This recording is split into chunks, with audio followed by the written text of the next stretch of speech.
Do you know the best time to send email? What kind of subject lines are the best? Will people respond to my name or my company's name better?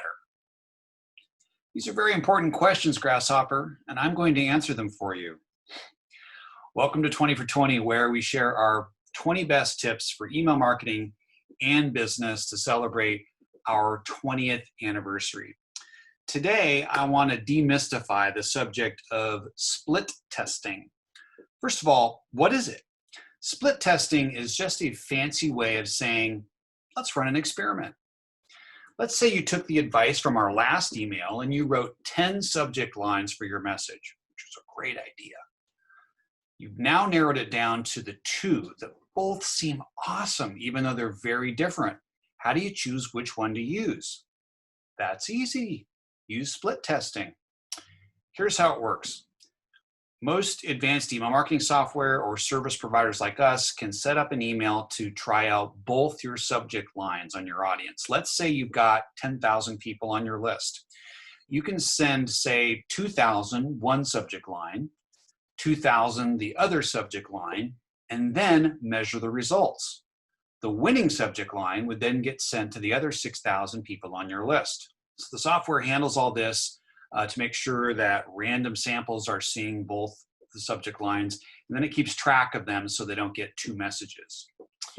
Another use for split testing is this. You may not know what time of day or even days of the week your audience is most likely to respond. So don't just guess, use a split test to find out. By the way, you don't want to just use one split test and then make sweeping assumptions. I mean, make sure you test your conclusions a couple of times before you start sending all your broadcasts on Sunday nights. So what's the difference between split testing, A/B testing, and multivariate testing? Essentially nothing. They're all the same concept. We can actually test up to 8 different variables. That would be a multivariate split test. Like if you really can't pick a subject line. And it's just a more complicated split test. So one note of caution, when you start using split testing, be sure that you brush up on your statistics so you understand what's statistically significant and small sample bias actually mean. Here's a hint. Don't send a split test to too small of a sample and then start making crazy conclusions. Anyway, I hope this has helped you understand what split testing is and why you'd want to use it. Go out there and try some experiments. Before I go, we always give something away during our 20 for 20. This episode's no different. Congratulations to W. Haney for winning this week's prize, which is a free 20-minute audit of your email campaign. Contact us for details on how to claim your prize, and thanks for listening. This is Ken Mahar, CEO of Email Broadcast, where we handle your email marketing so you can win more business.